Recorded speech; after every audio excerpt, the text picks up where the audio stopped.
Hello বন্ধুরা, দেখো কালকে বাবা বাজার থেকে অনেক শিঙি মাছ নিয়ে এসেছিল।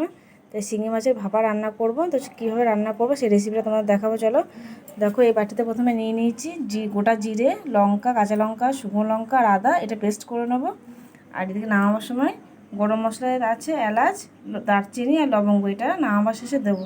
তো চলো শিঙি মাছের ভাপা কী করে রান্না হয় তোমাদের সেই রেসিপিটা দেখাবো। চলো তার আগে মশলাটা পেস্ট করে নিই।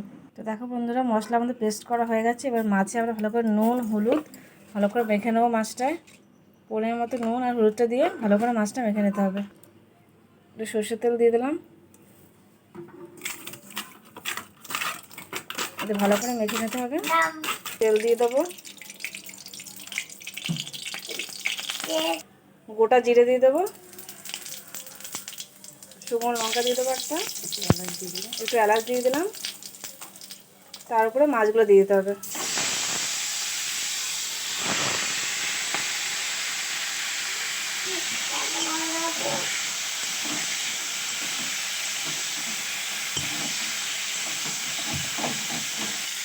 দেখো বন্ধুরা, মাছটা হালকা ভাজা হয়ে গেছে। এর উপরে মশলাটা দিয়ে দেবো।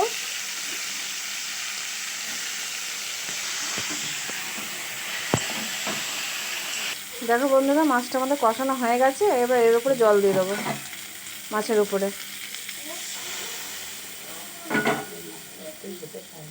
এবার মাছটা একটু হতে টাইম লাগবে, তোমরা দেখতে থাকো। এবার একটু ঢাকা দিয়ে দেবো, মাছটা আস্তে আস্তে ফুটুক। দেখো বন্ধুরা, মাহিবাবু উঠে গেছে। এই যে উঠে গেছে মাহিবাবু ঘুম দিয়ে। আর মাহিবাবুর জন্য এখন সুজি রান্না হচ্ছে, তাই তো? হ্যাঁ, যেন সুজি খাবে হচ্ছে। দেখো বন্ধুরা, তরকারি যে ফুটছে আমাদের শিঙি মাছের ঝোল তো হয়ে এসছে। এবার গ্যাসটা বন্ধ করে দেবো। তো আমাদের শিঙি মাছের ঝোল রেডি। শিঙি মাছ ভাপা আমাদের রেডি।